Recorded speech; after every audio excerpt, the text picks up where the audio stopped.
The afternoon of the 5th of November, 1688, a fishing village on the coast of Devon at the western end of a wide bay named Tor Bay. The people who lived there looked out at the water and could not see the water. There were ships from one side of the bay to the other, something like 460 of them, better than 400 transports and more than 50 warships, carrying 15,000 professional soldiers with their horses, their siege guns, and a printing press.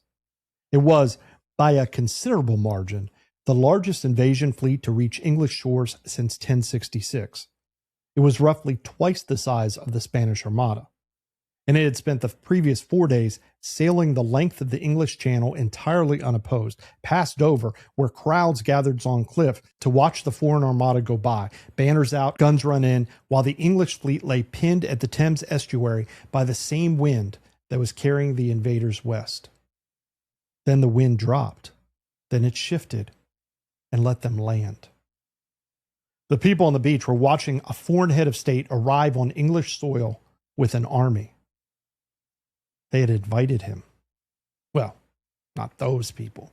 Nobody asked the fishermen of Brixham anything. 7 men had written a letter, 7 men in cipher, who represented nobody but themselves and who would have all hanged for it had things gone the other way.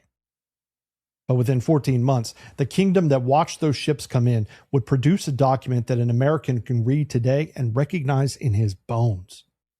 Excessive bail ought not to be required, nor excessive fines imposed, nor cruel and unusual punishments inflicted.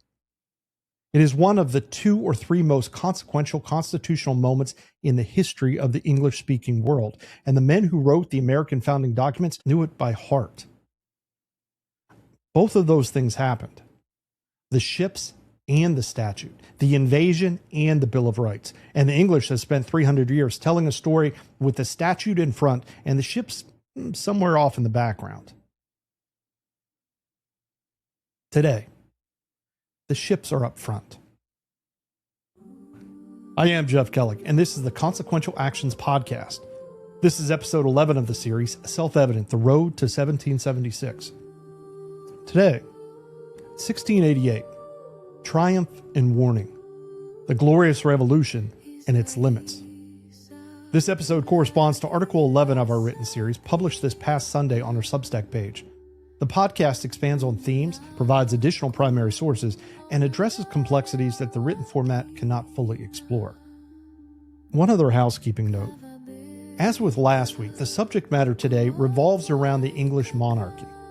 If you feel you would like to brush up on your history and better understand the politics and the genealogy of the monarchs, particularly the House of Stuart, we have a primer we have developed available on our YouTube page for that purpose explicitly.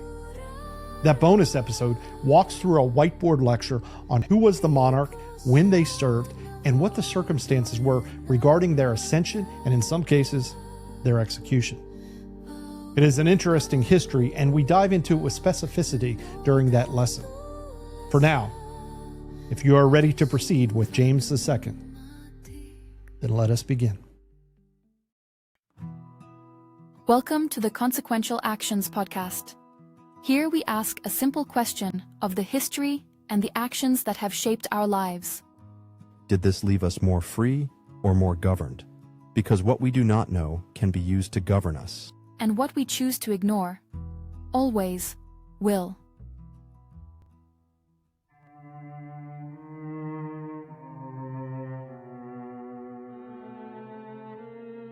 James II came to the throne in February of 1685, and England led him. The later reputation makes that sound impossible. He was an open, committed, publicly practicing Roman Catholic in a country that had spent a century and a half organizing its politics around the proposition that a Catholic monarch meant the end of English liberty. Parliament had tried 3 times in what was called the Exclusion Crisis between 1679 and 1681 to bar him from the succession by statute. They failed every time, but note, this is the time when Algernon Sidney and John Locke wrote the manuscripts that we discussed in week 10. Eventually, when Charles died, and James actually took the crown, the country accepted him. 2 rebellions rose against him in the first year, one in Scotland and one in the West Country, but both collapsed. And the punishment afterwards was savage enough that the people were still talking about it a generation later. But why? Why did the rest of England accept him? Arithmetic. James was 51 years old. His two surviving children from his first marriage, Mary and Anne, had both been raised Protestant. And Mary was married to William of Orange, also known in Holland as William III, stadtholder of the Dutch Republic. He was her first cousin, the son of James's sister, Mary, Princess Royal, and the leading Protestant soldier in Europe. So the calculation was simple, and it was cold math. An old king with a Catholic faith, but a Protestant heir, and a mortal body. His religion was an inconvenience attached to a man who was going to die. Let's be precise about that fear, because we drew the line carefully last week, and it matters again now. What frightened the exclusion men from 1679 to 1681 was one Catholic reign, not a Catholic dynasty. The dynasty was not yet on the table because the succession ran through two Protestant daughters. Of course, that dynamic changes in June of 1688, and when it does, everything shifts. What James did with the time he had turned the arithmetic upside down. He claimed a royal power to set acts of parliament aside. Two versions of it, and the distinction is technical, but worth the whole argument. The dispensing power excused a named individual from a statute. One man. This once. The suspending power halted the statute altogether, for everybody, indefinitely. A king who holds the second one does not need a parliament to make law, because he can unmake any law the parliament makes. In 1686, he arranged a test case to establish the first. The case is called Godden versus Hales. And how it was won matters more than how it was decided. Sir Edward Hales was a Catholic whom James had commissioned as a colonel of infantry, in plain defiance of the Test Acts. Hales was sued by his own coachman, a man named Arthur Godden, under the informer provision of the statute, which offered £500 to anyone who brought such an action. Before the case was tried, James went to the 12 judges of England and required each of them to promise in advance that he would support the dispensing power. 6 of them would not promise, including the Chief Justice of the Common Pleas and including the Chief Baron of the Exchequer. He dismissed all 6 and replaced them. The case was then heard on the 21st of June before a bench that had been assembled for that explicit purpose, and 11 of the 12 judges found for Hales. The reported holding is not a narrow technical ruling, it is the theory of English monarchy, that the kings of England are absolute sovereigns, that the laws are the king's laws, that the king alone is the judge of that necessity, and that no act of parliament can take that power away from him. That is a court in England in 1686, holding that Parliament cannot limit the crown by statute. Every word of Coke's life, 80 years of argument, and it is gone in an afternoon before a bench the king had picked. What followed came quickly. Catholics into the Privy Council and into the offices the law reserved for Anglicans. An ecclesiastical commission created on July of 1686 and used to purge Magdalen College, Oxford, expelling the fellows and installing the king's men. A standing army built up in peacetime and encamped on Hounslow Heath, where London could see it and hear it and count it. And then in 1687, the Declaration of Indulgence, suspending the penal laws against Catholics and against Protestant dissenters alike, reissued in 1688 with an order that every clergyman in England read it aloud from his own pulpit. That one puzzles people, and it should. On its face, James was extending religious toleration, the thing this series has been arguing since several weeks ago. Dissenters who had been fined and jailed and driven out of their homes for 25 years were being offered relief. And the dissenters split over it. Many took it, and who would blame them? Others would not touch it, and their reasoning is the reason the whole series is about. A liberty that exists because the king suspended a law can be withdrawn the moment the king unsuspends it. It is not a right, it is a permission. and a permission is a thing the giver still owns. They would rather wait and be persecuted a while longer and get their toleration from a statute. Remember that, because in 1689, they got exactly what they asked for, and it was narrower than what James had offered them. And behind all of this stood France. Louis XIV was the age's working model of what a Catholic absolute monarchy actually looked like in operation. No representative body worth the name, a permanent professional army, a church subordinated to the state, and a king who had not the slightest doubt about any of it. Then in October of 1685, 6 months into James's reign, Louis revoked the Edict of Nantes, the century-old grant of toleration to French Protestants, and sent tens of thousands of Huguenot refugees streaming into England and the Dutch Republic with nothing but what they carried. Englishmen looking at their own king in 1686 were looking at the English edition of a book they had just watched Louis publish. The phrase they used for what they feared was not tyranny, it was absolutism. And it was popery and arbitrary power, spoken as one linked idea, and it turns up in exactly the form that the statute they eventually wrote. To them, the two halves were a single thing. A Catholic king would rule without parliament. A king who ruled without parliament would restore Catholicism. Each half caused the other. No. That is religious prejudice and constitutional argument fused into one proposition, sincerely and both at once. And if we translate it into a clean secular rights talk, we lose the actual reasoning of the men who acted. They were not defending freedom of conscience. Several of them would have been baffled by the phrase. They were defending Parliament and the common law and the Church of England and England itself against becoming France. And they believed with total conviction that those were four descriptions of the same fight.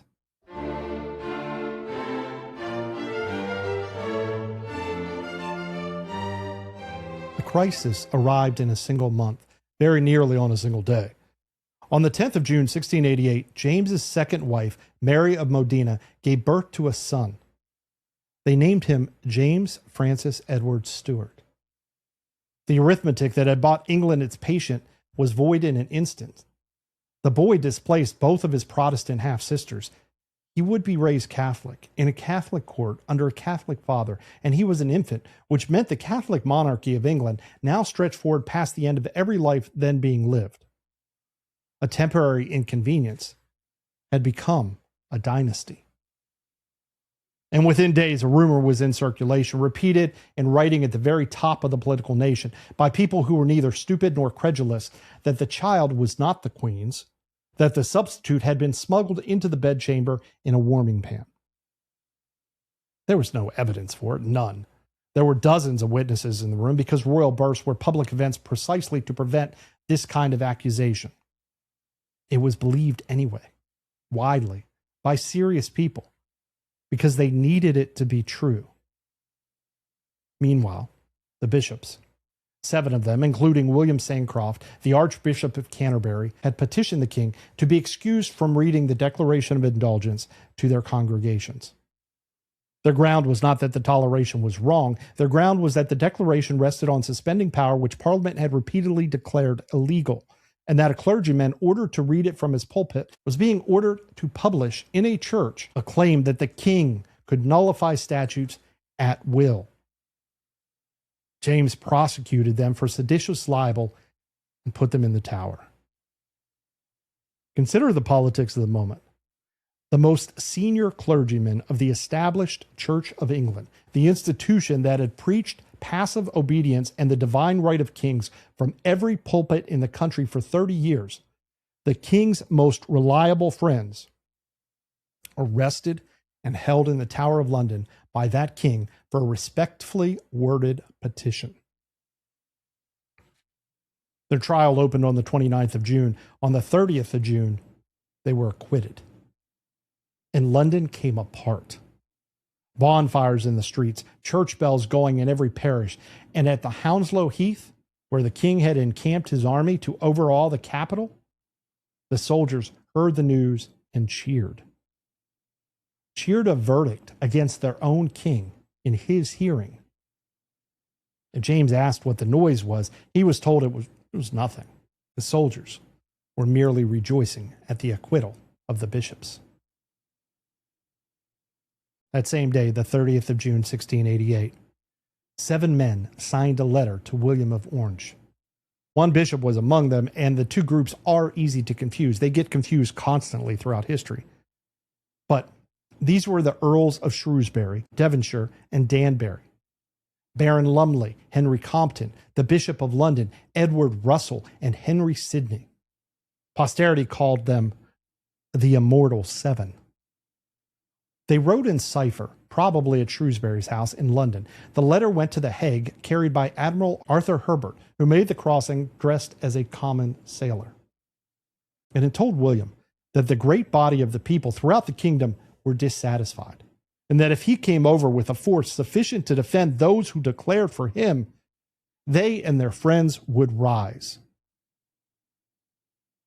2 things about the letter. The first is what it was. The document would have hanged every man who had signed it. 2 of England's wealthiest peers, a former Lord Treasurer and a serving bishop of the Church of England, putting their names to an invitation to a foreign prince to bring an army. There is no reading of the law of treason under which that is anything else but. The second is the last signature. Henry Sidney, Algernon Sidney's younger brother. He died for a theory of resistance he had never published. His brother Henry drafted the letter that put resistance into practice, and by every account had a considerable hand in organizing the whole business. The parallel is striking, and it should be stated a bit carefully, because the 2 men were not the same man.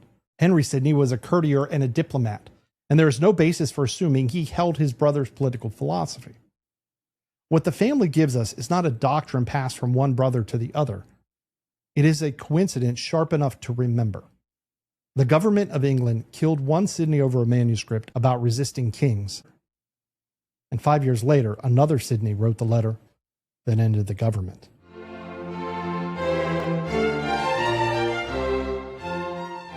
William of Orange did not come because 7 Englishmen asked him to. He had wanted England, wanted its army, its fleet, its revenue on his side of the European quarrel for years. He had told his English correspondents exactly what he required before he would move, and it was a written request signed so that what he was about to do could be presented to Europe as a rescue rather than a conquest. The invitation was not the cause, the invitation was the paperwork. His reasons were continental. Louis XIV was about to open the war that would consume the next decade and had already sent his army into the Rhineland that autumn. The Dutch Republic had come within days of destruction when the French invaded in 1672 and could not survive a second attempt with England on the French side.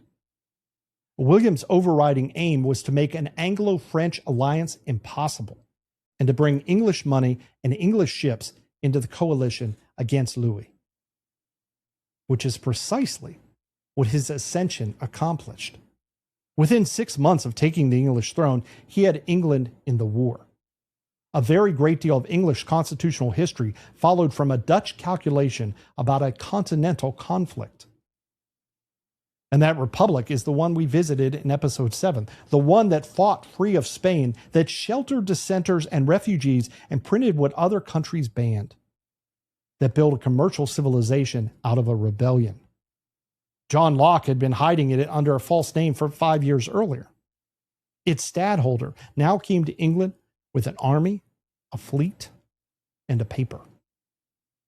The paper matters as much as the fleet. It was called the Declaration of Reasons. The full title runs to the reasons inducing him to appear in arms in the Kingdom of England.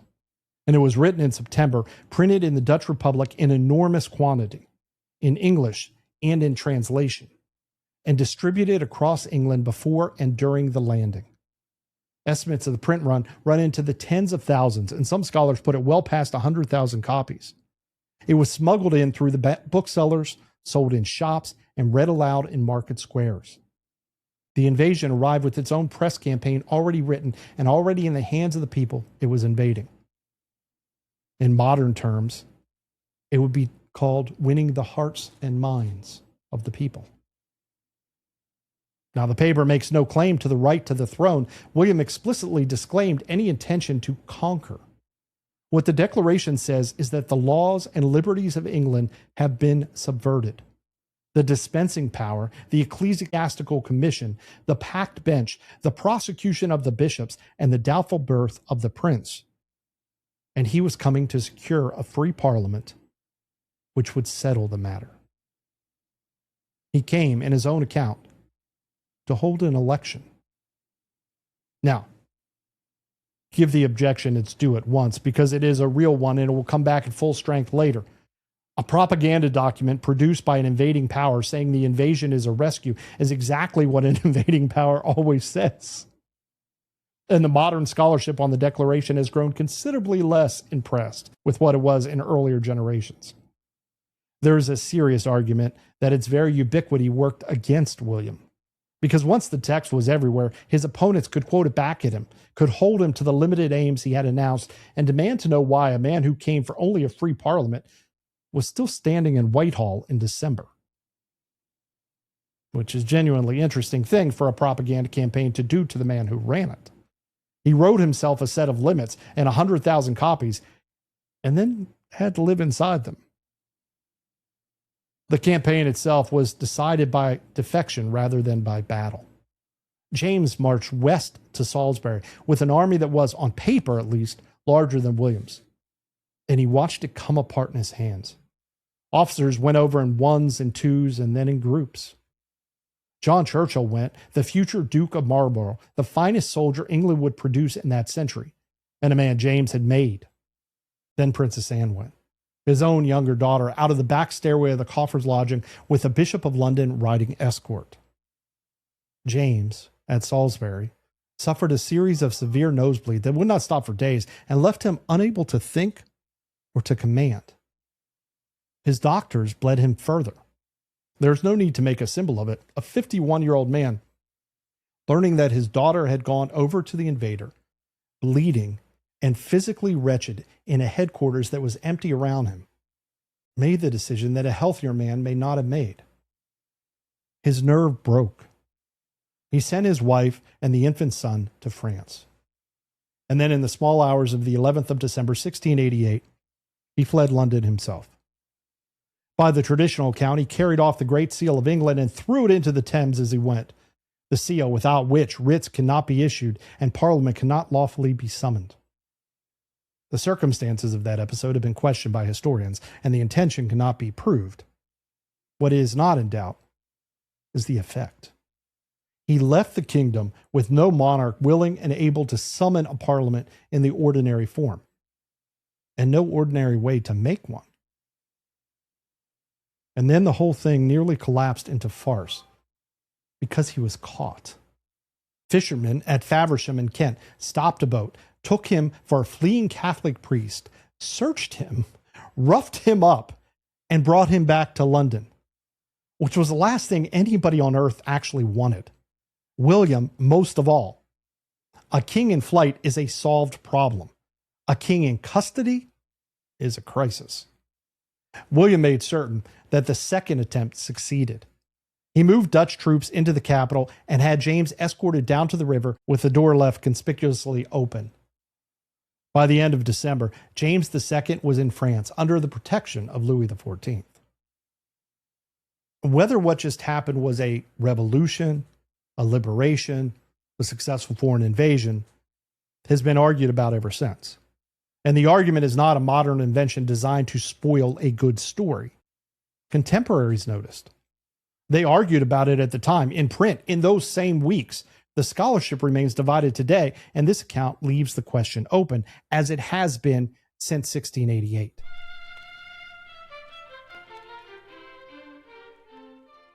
Now the hard part. The throne of England was occupied, in fact, by nobody, and claimed in law by a king who was alive, sane, uncaptured, and sitting in France with the resources of Louis XIV behind him. There was no procedure for this.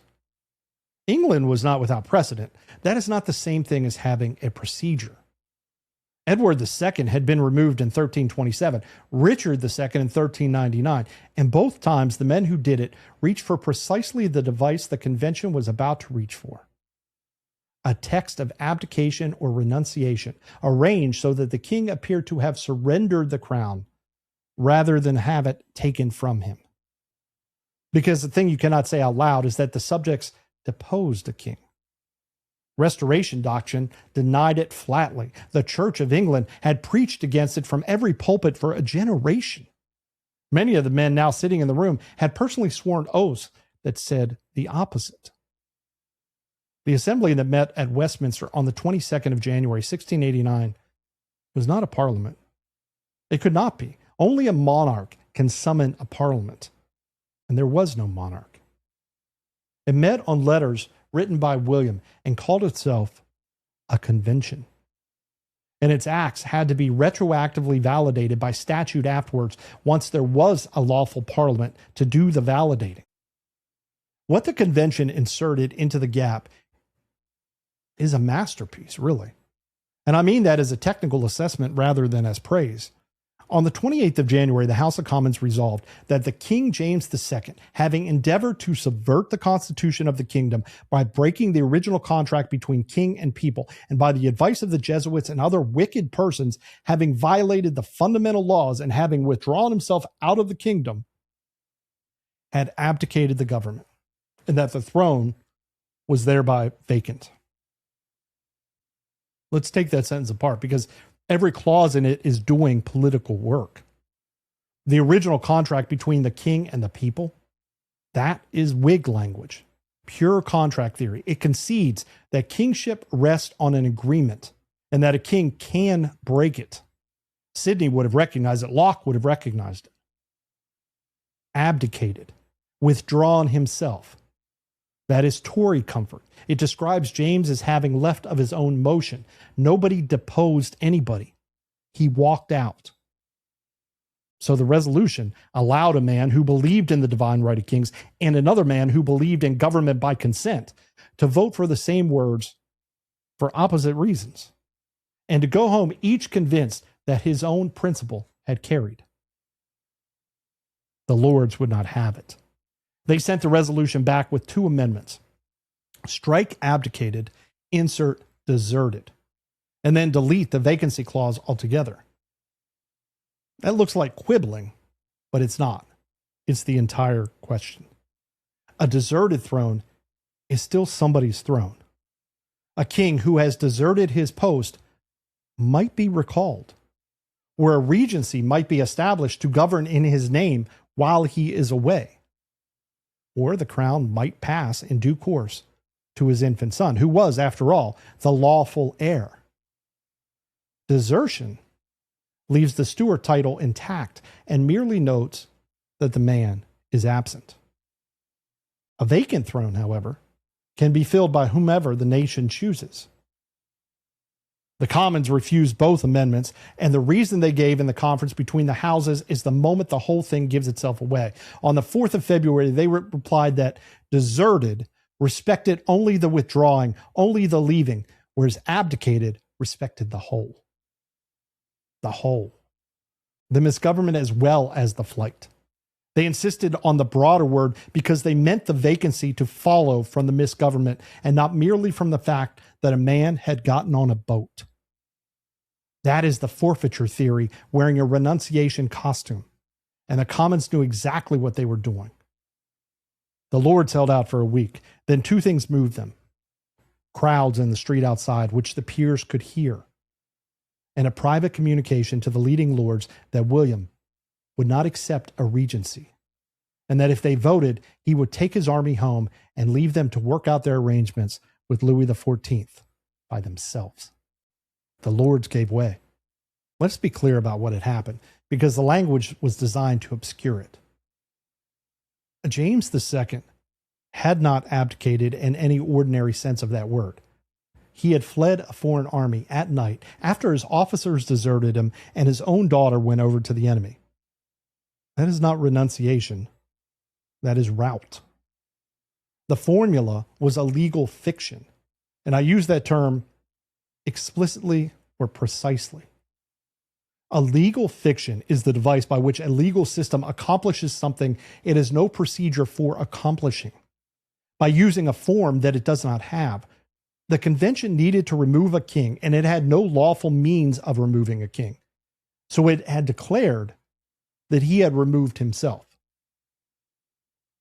And the particular genius of it is that no member had to concede that the premises were fictitious. Some voted it meaning forfeiture in substance. Some voted it meaning genuine renunciation. And a great many of them voted for precisely because it spared them from having to decide which was which. Unity was purchased by never stating the principle that had been acted on, which is why the revolution could afterward be claimed with a straight face by radicals and by conservatives alike, each quoting the same resolution for the next 150 years, because it had been built to be claimed by both. On the 13th of February, 1689, William and Mary came to the banqueting house at Whitehall. The clerk of the House of Lords read the Declaration of Right aloud in front of them, a recital of James's illegal acts and a declaration of 13 ancient rights and liberties. Then the crown was offered, and they accepted it jointly, though the executive power was vested in William alone, which was Mary's own insistence. The drafting had gone through more than one committee. A body of 39 members under Sir George Tremby framed the initial heads of grievance on the 2nd of February. The man most often credited with the final text is John Somers, a young Whig lawyer who had made his name 3 months earlier as junior counsel for the 7 bishops, and who would end his career as Lord Chancellor of England. The declaration was read before the crown was offered. It was not made a condition of the offer. No bargain was struck in form. The new sovereigns did not take the throne on terms to which they could be held afterwards. The declaration presented itself as a statement of what the law of England already was, not as a contract, not as a price, and then separately, they were given the crown. Whether it was in substance a condition is argued to this day. What is certain is that the men who arranged that ceremony took considerable care that it should not look like one. They put the recital first and the offer second, and they drew no line between them so that everyone could see the sequence and nobody had to name it. And that room, the banqueting house at Whitehall, is not a neutral venue, and every person present knew it.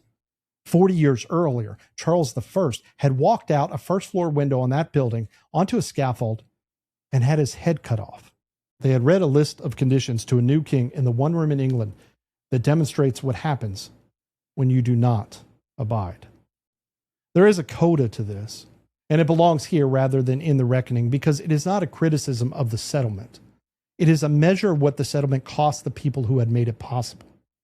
The new regime required an oath of allegiance to William and Mary. Clergy were to swear by the 1st of August, 1689, under pain of suspension, with deprivation to follow 6 months later. 9 bishops of the Church of England refused. Among them, William Sancroft, Archbishop of Canterbury, Thomas Ken of Bath and Wells, John Lake of Chichester, Thomas White of Peterborough, Francis Turner of Ely. 5 of the 7 bishops who had defied James II and gone to the Tower, for it would not swear to the king who replaced him. Their reasoning was consistent, which is what makes it hard. They had sworn allegiance to James and to his heirs. James was still alive. An oath, they held, is not dissolved because the man you swore to has been driven out by an army. If a promise is only binding while it is convenient, it was never a promise. They were not Jacobite conspirators. Most of them would have accepted William and Mary as regents governing in James's name without a moment's hesitation. What they could not do was call William a king. Around 400 clergy went with them, roughly 2% of the priests in the Church of England, along with the entire episcopate of Scotland. They were deprived of their livings by Act of Parliament without any canonical proceedings at all, which a good many churchmen who had sworn regarded as a grave violation of church order. Several of the men offered the vacant seats, would not take them. Ken had been in the Tower for defying a king.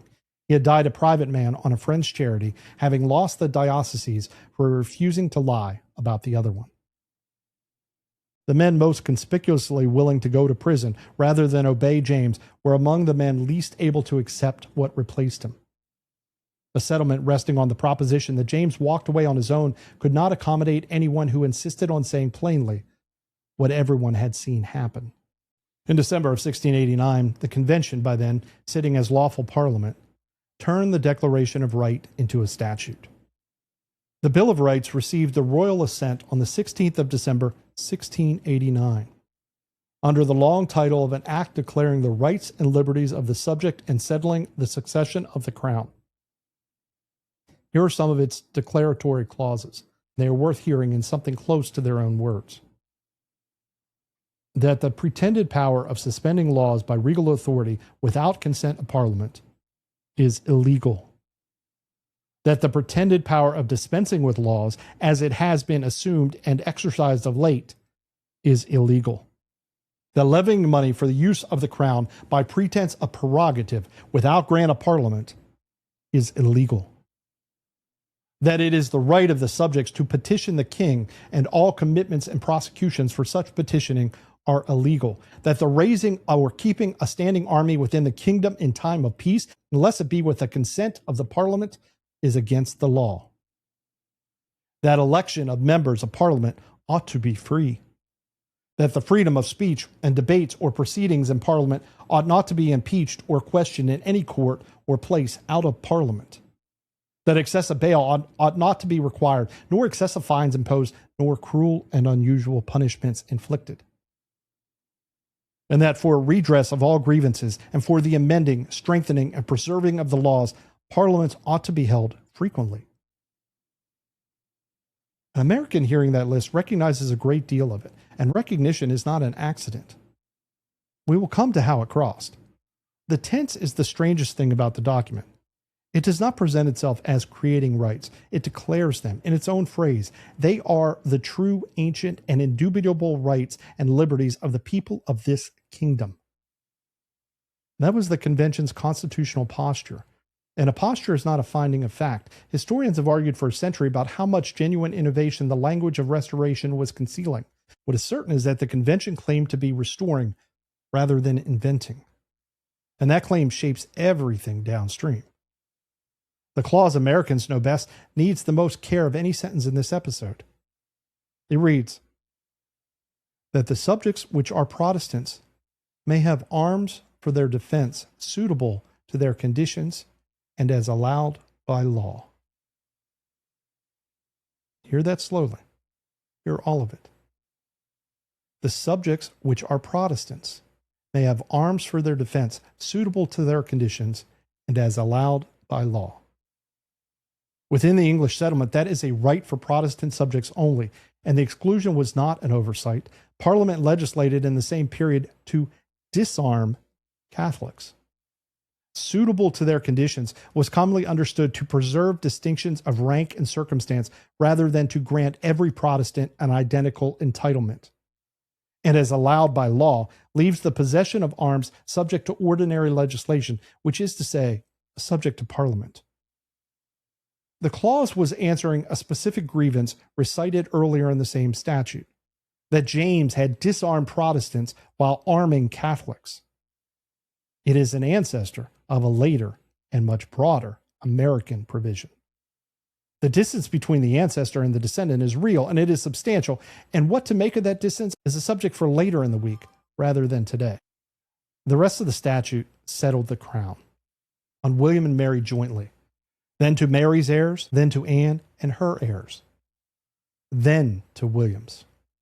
And it barred from the throne forever anyone reconciled to or in communion with the Church of Rome, professing the Roman Catholic religion or married to a Catholic, providing that in any such case the people of these realms should be absolved of their allegiance. The most famous catalog of English liberties wrote a religious test for the monarchy into the fundamental law of the state, and release subjects from obedience to any sovereign who failed it. Both of those are in the same statute, just a few paragraphs apart. The other great measure came earlier that year. The Act of Toleration passed in May of 1689, 7 months before the Bill of Rights, and its long title tells nearly the whole story. An act for exempting their majesties' Protestant subjects dissenting from the Church of England from the penalties of certain laws.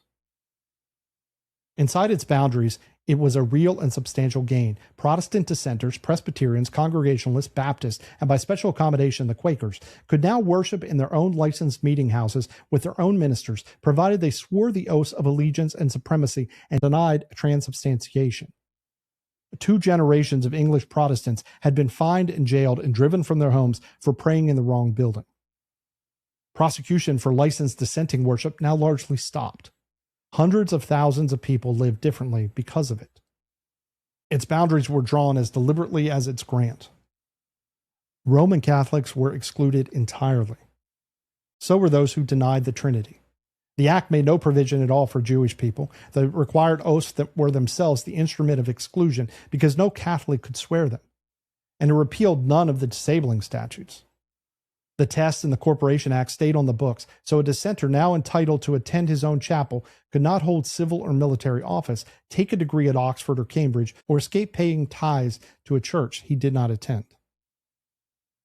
Toleration in 1689 meant the removal of criminal penalties from one kind of Protestant worship. It did not mean religious equality. It did not mean freedom of conscience as a right belonging to persons, and it meant nothing whatever for anyone outside the Protestant fold. Non-Trinitarians waited until 1813. Catholics waited until 1791 for the freedom to worship, and until 1829 for the removal of the most of the remaining political disabilities. Calling that religious liberty without the qualifications is dishonest. But it takes nothing away for the people it did cover and who had waited a very long time. Now, what held? Set against James's claim, the gains were substantial, and they lasted. The suspending power was gone. The dispensing power along with it. No English monarch has seriously attempted either since, all the way to this day to Charles III. Money and soldiers were the engines that made it stick, because the crown could not raise revenues without a parliamentary grant, could not keep a peacetime army without a parliamentary consent, and therefore received its military funding only in short increments that had to be renewed. No king could govern for any length of time without calling a parliament and keeping it in session. What had been an occasional royal convenience became a permanent institution of the state. The Triennial Act of 1694 required that a parliament be summoned within 3 years of the last, and that none sit longer than 3 years. The Act of Settlement of 1701 provided that judges hold office during good behavior rather than at the king's pleasure, removable only by an address from both houses. The direct answer to Godden v. Hales and to the 6 judges James dismissed who were refusing to promise him a verdict in advance. By the Hanoverian succession in 1714, the Crown of England had lost the power to legislate alone, to tax alone, to keep an army alone, to govern indefinitely without a parliament, and to dismiss a judge who ruled against it. That is not a small list. Everything this entire arc has traced, law binding the king, rights belonging to subjects rather than to a sovereign's generosity, a ruler who breaks the law being answerable for it, was now in the statute book, rather than in the pamphlets written by the men who might hang for them. Algernon Sidney's Discourses Concerning Government was published in 1698 in London, in the same kingdom whose government had used the seized manuscripts to kill him 15 years before. And now the part the triumphant version leaves out, and the part that a libertarian analysis in particular cannot. The settlement of 1689 chained the crown. It also built the most formidable state in Europe. Within 6 months of the crown changing hands, England was in the 9 Years' War against France, which was, after all, what William had come for. That war ran out in 1697, and it was followed by another, and a war of that size had to be paid for. The English state of 1685 could not have paid for it. The English state of 1700 most certainly could. In 1694, Parliament passed the Tonnage Act. The government needed £1.2 million for the war, and it could not borrow that sum on ordinary terms. So the subscribers who advanced the money were incorporated by charter as the governor and company of the Bank of England. And the loan was to be serviced at 8% per year, secured on new duties and shipping tonnage on beer and ale. The subscription was expected to take months. It filled in 12 days. 1,268 people put in the money. The Bank of England was not founded as a central bank. It was founded as a war finance measure. And what it created, along with itself, was a funded national debt, a permanent public debt, serviced by dedicated tax revenue voted by Parliament, in which the wealth of the commercial classes was lent to the state at interest, and the state's creditors thereby acquired a direct financial stake in the state's survival. The machine, running on the land tax and on a vastly expanded excise administered by professional civil service, financed an army on a scale England had never carried. British forces in the Low Countries alone peaked above 58,000 men in a country of perhaps 6 million. The war consumed something on an order of 80% of national revenue. The historian John Brewer gave the apparatus its name, the Fiscal-Military State. And he made the observation that ought to stop us where we stand. All of it was built, he noted, in a period more famous for its praise of liberty. The same settlement that made it illegal for a king to keep a standing army without consent produced a permanent standing army with consent. The same statute that made it illegal to levy money without a grant of Parliament was followed within 5 years by a system of parliamentary taxation and borrowing more efficient, more extractive, and more durable than anything the Stuarts had ever managed to impose. James II wanted to rule without Parliament and could not raise the money to do it. William III ruled with Parliament and could raise anything he liked. I'll give the other side its due because it's owed and because the objection is a serious one. The men of 1689 saw this coming. Standing armies frightened them, and they said so at length. And when the 9 Years' War ended, Parliament did not simply let the machine run. In 1699, it forced a disbanding, cutting the standing army to 7,000 native-born men in England and requiring the king's Dutch guards to go home. William was furious. He drafted an abdication speech, but he gave way. So the restraint was real. Parliament did claw the army back over the strenuous objection of a victorious warrior king. And that is exactly the sort of thing the settlement was built to make possible. It just did not hold. The next war came, and the army came back larger, and the debt came back larger, and it never again went down to 7,000 men. Which leaves us with the honest description. Liberty was secured against the king. The state itself was enormously enlarged. Both of those are consequences of 1689, and neither of them is an accident. And we will take up what that meant when we come to the liberty test. The most durable myth about 1688 is contained in a single word, and the word is bloodless. Judged by England alone, there is something in it. There were skirmishes, most notably at Reading. There were anti-Catholic riots in a number of towns. But no battle was fought between the two armies, and a king was removed at a cost in English lives that any other regime change in that century would have envied. Contemporaries were astonished, and the astonishment was warranted. The word, bloodless, is not warranted, because the revolution did not stop at the English border. Scotland went further than England had dared. James had reigned there as James VII, and the English fiction of abdication by departure did not fit a king who had never governed Scotland from London in the first place. So the Convention of Estates said something else. They said he had forfeited the crown by his own actions. And then they set out the case in a claim of right. A king could therefore lose his throne for what he had done by the judgment of the estates of the realm. Scotland walked in the front door while England was still going around the back, and Scotland got a war for it. John Graham of Claverhouse, Viscount Dundee, raised the Highlands, and on the 27th of July, 1689, destroyed a government army under Hugh Mackay in the pass of Kilcrankney. Dundee was killed in the charge that won it, and the Rising, deprived of the only man who could hold it together, was checked at Dunkeld the next month and broken the year after. And then in February of 1692, Glencoe. A detachment quartered on the MacDonalds under the ordinary obligations of Highland hospitality, living in their houses and eating at their tables, turned on their hosts and killed them on government orders over an oath of allegiance delivered late. The order carried William's signature. How much he understood of what he was authorizing has been disputed ever since. A parliamentary inquiry 3 years later found that it was murder. Ireland was not an episode. Ireland was a 3-year war, and its outcome shaped the next 2 centuries. Ireland in 1688 was a Catholic country ruled by a Protestant minority under a land settlement imposed by conquest a generation earlier.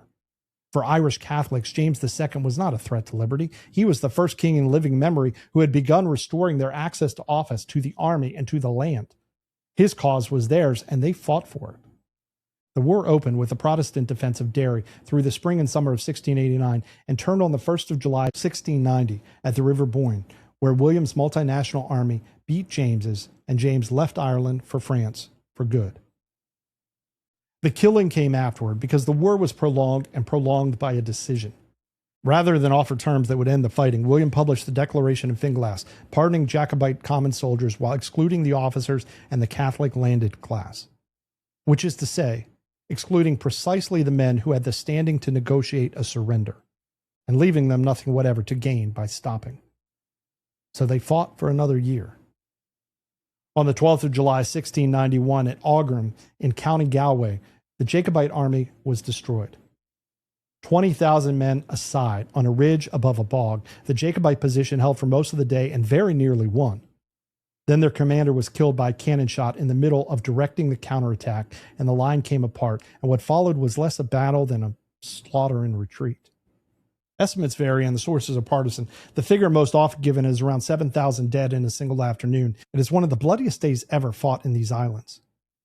A Williamite chaplain named George Story walked the field afterward and wrote from the top of the hill, "The bodies look like a great flock of sheep scattered up and down the country for almost 4 miles around." Limerick surrendered in October, and the treaty promised Irish Catholics the religious freedom they had held under Charles II and security in their property. William confirmed the civil articles by letters patent in February of 1692, expressly restoring a protective clause that had been left out of the signed text by clerk's error. The promises were not kept. The Irish Parliament delayed for 6 years and then, in 1697, gave statutory confirmation to an abridged and mutilated version of the civil articles, omitting the first article on religion and omitting the protective wording the king himself had confirmed. And then, over the following decades and across 3 reigns, came the penal laws. Catholics barred from Parliament, from the bar, from the army, from the vote, restricted in bearing arms, restricted in purchasing land and holding long leases, restricted in educating their children in their own faith, restricted in inheritance, with a Catholic estate divided among all their sons unless one of them conformed, in which case he took the whole. A Catholic majority was reduced to a legally subordinate caste in its own country by the post-revolution order, begun under William, hardened under Anne, extended by their successors, and it was done by the same confessional logic that runs straight through the English settlement. This is not a footnote to 1688. This is 1688 seen from a different island. What declared the ancient liberties of the subject in London was, in Dublin and in Galway, the instrument of dispossession. And the two cannot be separated because the anti-Catholic provisions were structural to the English settlement rather than incidental to it. A settlement founded on the premise that a Catholic cannot be trusted with power produced with perfect internal consistency a legal order in which Catholics were trusted with nothing. The word bloodless describes one kingdom out of 3. Used of the whole, it is not compression, it is an erasure, and it erases the people who paid. And now with the reckoning. Anti-Catholic exclusion was not a blemish on the revolution. It was one of the core premises, bound in with the defense of Parliament, of statute, of the established church, and of England against becoming a French-style monarchy. And it was the premise that got written into a permanent law. It barred Catholics from the throne forever. It released subjects from allegiance to any sovereign who converted. It left the Test Act standing, and in Ireland, it followed conquest with a penal regime aimed at Catholic land, inheritance, education, arms, office, the professions, and the vote. Ireland's Catholic majority was made legally subordinate in its own country as a consequence of the events I've spent this episode talking about, not as an unforeseen side effect. It followed from the settlement's confessional premise with the tidiness of arithmetic. And the men who did all of this were not the people in any comprehensive sense of the word. They were a few hundred landowners, lawyers, bishops, and merchants returned by a narrow and unequal electorate who invited a foreign army into England, deposed the king they had personally sworn to obey, and legislated in the name of a nation they never asked. Then they called it a restoration of ancient custom, which spared them from stating the principle they had acted on, and the formula at the very center of the business that James had abdicated was adopted precisely so that they would not have to say aloud that the subjects removed a king. The language of the age has flattered them ever since. Glorious came out of the statute applied to the Dutch prince as the instrument of God and hardened into the ordinary name for the event. Bloodless was a description of England that got applied to 3 kingdoms, one of which lost thousands of men in a single afternoon at Aughrim. None of that is canceled by what follows, and none of it is excused by what follows. What those few hundred men built outgrew them. They set limits on power for their own reasons, most of them narrow, several of them frankly self-interested, and the limits held after the reasons were forgotten. A crown that cannot suspend a law, tax without consent, or keep an army without consent has been permanently reduced, whoever reduced it and whatever they meant by doing it. And some of what they declared was stated in language general enough to be picked up and used by people the settlement had shut out. On petition, on bail, on fines and punishment, on taxation, language about the subject and the people written by men who meant something much narrower by those words than the words themselves would bear, while the arms clause and the succession rules and the electorate stayed explicitly Protestant and explicitly narrow. Dissenters pressed the settlement's own logic through the long campaign that ended in the repeal of the Test Incorporation Act. Catholic emancipationists turned it against the penal laws, and Americans turned it against Parliament itself. Every one of them people the settlement had excluded, arguing in the settlement's own words. That is not a redemption of the men. It is an observation about what they left lying around. The right judgment here is the uncomfortable one, and it does not resolve. An incomplete revolution made by narrow men for mixed motives, which delivered conquest to one kingdom and permanent second-class status to a whole region, and which also placed real and lasting chains on arbitrary power. Both halves are the record. The inheritance is the whole thing, received as it actually was. And now 3 objections. The first objection, this was not a revolution. It was a foreign invasion and a dynastic coup. In November of 1688, a foreign head of state landed on English soil with 15,000 professional troops and a fleet of more than 400 ships. He marched on the capital, occupied it with his own soldiers, and took the crown. For reasons of his own foreign policy, in order to secure English money and English ships for a European war against France. The invitation was solicited by William himself as political cover and signed by 7 men who represented nobody but themselves. James was not deposed by a rising of his people. He was abandoned by his officers in the face of a cohesive invading army, and he ran. The settlement was then arranged by an assembly convened on the invaders' own letters, which was not a lawful parliament and had to have its acts retroactively validated afterward. Had any of this happened to a country we disliked, we would call it a coup with a foreign sponsor, and we would not hesitate for a moment. Every sentence of that is accurate. The scale of the invasion is habitually minimized in the English telling. The Dutch motive is habitually left out altogether. Any account of 1688 that does not begin with the ships is liturgy rather than history. What the objection does not establish is its conclusion, because whether an event was an invasion and what the invasion produced are 2 separate questions. The test is not purity of William's motives. His motives were Dutch and they were strategic, and he was quite open about them. The test is what the political nation did in the 14 months after he landed. And what it did was decline to let him take the crown by conquest. He held the decisive military leverage. He also needed English revenue, the English fleet, the cooperation of the English institutions, and a title that English subjects would actually obey. So he summoned the convention. He summoned to a public recitation of the limits on royal power in front of witnesses before accepting the throne. And then he spent a decade governing with parliaments he could not do without, and being told no about the army in 1699 by a parliament that made a victorious king disband his own guards. An invader who ends up unable to raise money or keep soldiers without an assembly's consent has not conducted an ordinary conquest. The invasion is real, so is the settlement that it made room for. The second objection. The settlement was too narrow to count as a landmark of liberty. This one grants the constitutional changes and denies what they signify. No popular sovereignty, no written constitution standing above the legislature, no religious liberty for Catholics, for non-Trinitarians, for Jews, no franchise reform. The electorate was not touched, and neither was the distribution of seats. Nothing for the poor, nothing for the women, and conquest with a penal code for Ireland. What changed on this account is that a landed oligarchy took away from the crown the arbitrary powers it wanted for itself, and then it spent the next century exercising them through Parliament. Calling that a landmark for freedom is a Whig sentiment, mistaking a transfer of power for a limitation of power. The indictment holds, and the reckoning already granted it. The settlement was oligarchic. It did not transfer power rather than diffuse it. The reply simply turns on a distinction. The objection collapses. A limitation on arbitrary power and broadening of who holds power are two different achievements. The first can be accomplished without the second.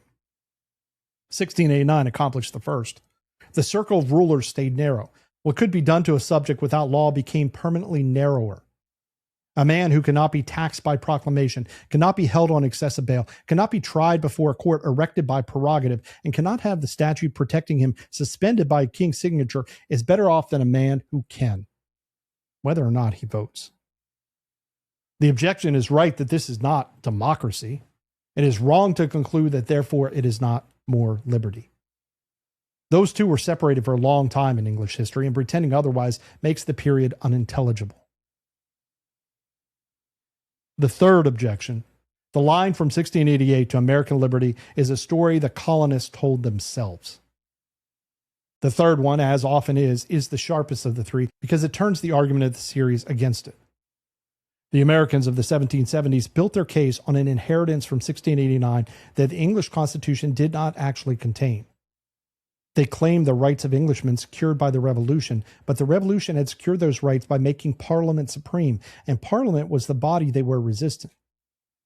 When Parliament asserted authority to legislate for the colonies in all cases whatsoever, it was exercising the settlement of 1689 as designed, not violating it. The colonists were not heirs of the Glorious Revolution. They were its rebels, and the appeal to 1688 was a self-flattering construction after the fact.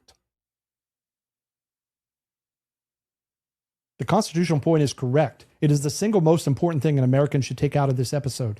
The strengthening of the Parliament and the developing doctrine of its supremacy was central to the settlement, and that supremacy was exactly what the colonists had to reject. Their inherited rights arguments ran into Westminster's doctrine of parliamentary sovereignty and virtual representation. And inside that doctrine, they could not get the limitation they believed their rights required. The objection proves less than it thinks because it treats the colonists' claim as mistake rather than as a discovery. What the Americans found in the 1760s was not that the rights of 1689 were fictitious. Those rights were entirely real. The difficulty was structural. Rights declared by a legislature and left in that legislature's keeping are secure only so far as the people holding them have some remedy against it. Outside its system of representation, a subject might still win in an ordinary court on a Tuesday and could do nothing whatever to stop the declaring body from changing the terms on a Wednesday. That is not a misreading of the settlement. That is an accurate reading of its limit, arrived at by people standing in the one place where the limit could actually be felt. They took the substance of 1689 and concluded that the form was insufficient, which is why the documents they eventually wrote look like the English Bill of Rights in its clauses and look nothing like it in its architecture. What the heirs did with the inheritance was fix what had broken on them. Americans read the English Bill of Rights closely, and they read it as theirs. Through the quarrel with Britain from the middle 1760s, colonial printers reissued the text, and colonial writers invoked it constantly. They called it a second Magna Carta, the charter that had settled what an English subject could demand of his government. When the colonists began drafting constitutions of their own, the borrowing was direct and it was traceable. George Mason's Virginia Declaration of Rights in June of 1776 carried the 1689 language on excessive bail and cruel punishments almost intact. Mason's text became the template the other states followed and the source Madison worked from in 1789. The Eighth Amendment is very nearly the English clause reproduced. Excessive bail shall not be required, nor excessive fines imposed, nor cruel and unusual punishments inflicted. That line of text is textual and demonstrable, and let us claim it at full strength. The English Petition Clause stands behind the First Amendment's right to petition for redress of grievances. The quartering of soldiers, contrary to law, a grievance by English statute list by name, belongs to the constitutional memory behind the third. The Protestant Arms Clause is one important ancestor of the American arms tradition, and not its only one. But the inheritance was also an expectation, and that is where it broke. The colonists believed the rights of 1689 were theirs by birth, carried across the Atlantic in their persons as Englishmen. And they said so repeatedly during all the years when they were still trying to remain Englishmen. What they discovered in the 1760s and the 1770s was that that settlement they were appealing to did not say what they needed it to say. It had strengthened Parliament. It had not put rights beyond Parliament. It had put rights in Parliament's keeping, declared by statute and secured by the good faith of the body that declared them. The arrangement gave Englishmen living in Bristol some purchase on the body holding his liberties, unequal and indirect, since most of Bristol could not vote either, but it was something. It gave a colonist in Boston no representation he recognized, and no higher law by which Parliament's claims could be judged. The king had been chained, the legislature had not. That discovery, that the liberties of 1689 were real and were not enough, is one of the roads that leads to Philadelphia.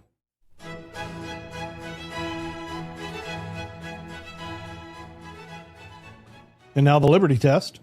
Did the settlement of 1689 leave people more free or more governed? And this is one of the rare cases in this series where the honest answer is both, in large measure at the same time from the same act.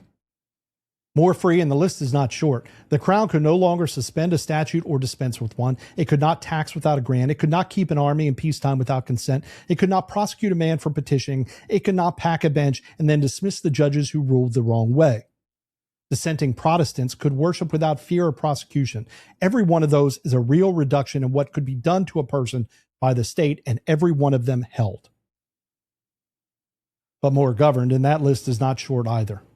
A permanent standing army financed by a parliament and never again disbanded to nothing. A funded national debt and a bank chartered to services. A land tax and an excise administered by professional bureaucracy that reached into the trades the Stuarts had never managed to touch. A state that could extract, borrow, and spend on a scale James II could only have dreamed about, and which promptly did so for a century of wars. The crown was bound, the state was built, both in the same decade, by the same men, out of the same settlement, and not by accident, because binding the crown was precisely what made the state credit-worthy.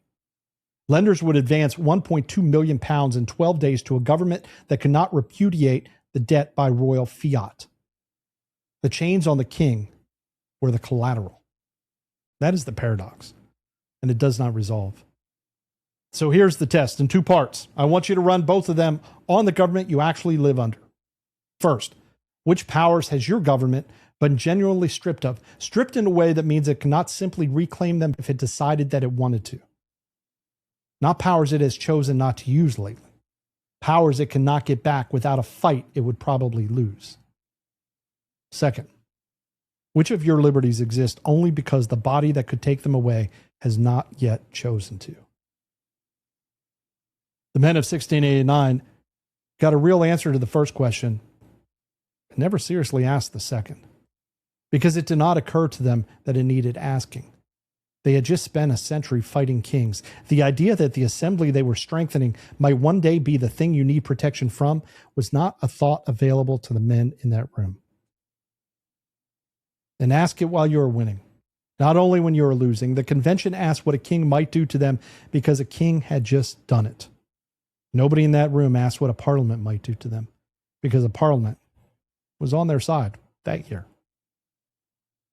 The fairness caveat is owed, and I will state it plainly. Every generation has a blind spot shaped exactly like this. The institution currently protecting it, theirs was Parliament.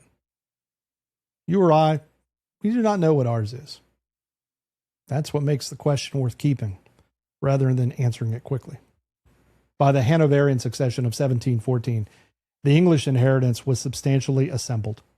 There was a law binding on the king, which Coke had asserted against 2 Stuarts at the cost of his office.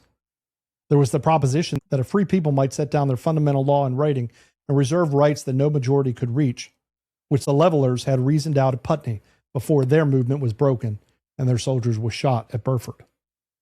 There was the argument from nature and from consent and the right to resist a ruler who breaks his trust, which Sidney and Locke had built into the systems at the risk of their lives, and in one case at the cost of a head. And now there was a statute, a Bill of Rights on the books, a crown that could not legislate or tax or arm itself alone, judges who could not be dismissed for their verdicts, parliaments that had to meet. It was not enough. The statute declared rights instead of securing them against the body that declared them. The liberty was Protestant and propertied and English, and the bill for it was sent to Ireland. And the men who made it believed to the end that they were restoring a past rather than founding a future. But the pieces were now in the world, in print, in a language that would carry. What they needed was someone to ask what they meant. Not what an English lawyer could prove about the ancient Constitution, but what could be said about human beings as such. That work was about to be done. And much of it was done in a country that had just been driven through the Revolution's wars and drawn into a union that its own parliament approved amid heavy pressure, hard bargaining, and widespread opposition in the streets. Professors and lawyers and clergymen in Edinburgh and Glasgow were going to look at the same inheritance and ask a stranger question than anyone in the convention had thought to ask. What if the best things in human life are the ones nobody planned? Next Saturday, episode 12, The Scottish Alternative. Hume, Smith, and the men who found liberty in a place no lawyer had thought to look. I am Jeff Gellick, and this has been episode 11 of Self-Evident, The Road to 1776 on the Consequential Actions podcast. If you have enjoyed this episode and want to follow the series, please subscribe to our Substack page at consequentialactions.com, where you'll find all written articles, as well as our previous series on the General Welfare Clause, the New Leviathan, and the Empire of Liberty. Subscribe to our YouTube channel at Consequential Actions Podcast for video versions of all podcast episodes. And follow me on X at jkellick for updates, discussion, and announcements. We continue to post articles and welcome your participation. Thank you for watching. And until next time, have a great day.